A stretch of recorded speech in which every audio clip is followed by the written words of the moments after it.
I guess the first thing is, could you describe the issues between Jordan Peterson and the College of Psychologists?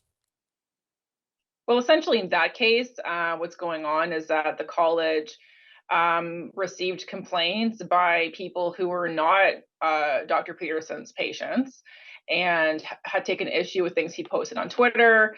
And they are requiring him to undertake social media training.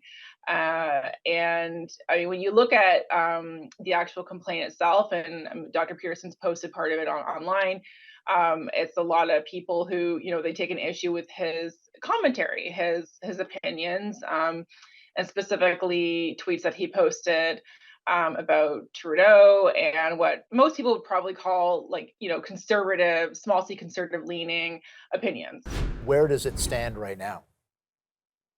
Well, right now, my understanding, and I'm not counsel Right. on that particular case, but just what I know from reading about it in the news and Jordan Peterson's tweets is he's not surprisingly refusing to give in to this outrageous persecution by the college, and he has launched a challenge in court, essentially challenging the bylaws and the provisions of the College of Psychologists' internal legislation that, or not legislation, but policies that Right.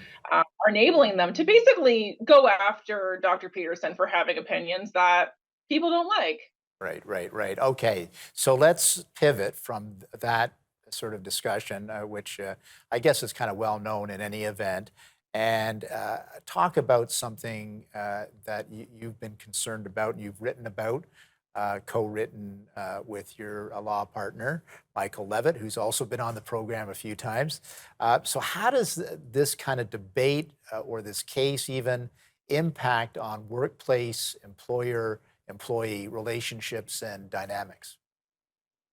Well, something that I've observed over the years acting for employees and their different employment issues is that there seems to be a growing trend of employers going after their employees for things that they are saying or doing that just don't conform to whatever political ideology the company might have. And this is definitely a problem because, of course, employment is very important. People rely on their jobs to put food on the table.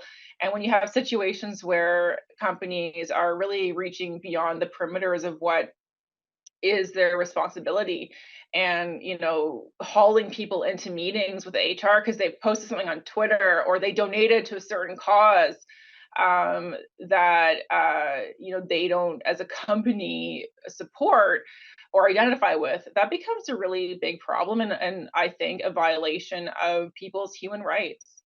And again, I'm not looking for statistics, but anecdotally, at least, that this is becoming a more of an issue then, would you say, in our society?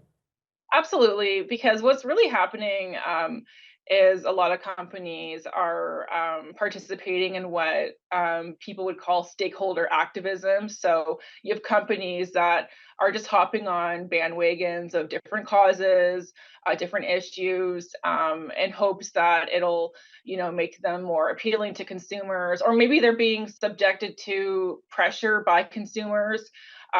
You've got companies that, like, maybe they're selling a soft drink, but they're also out there promoting a certain cause that has nothing to do with the product they're giving.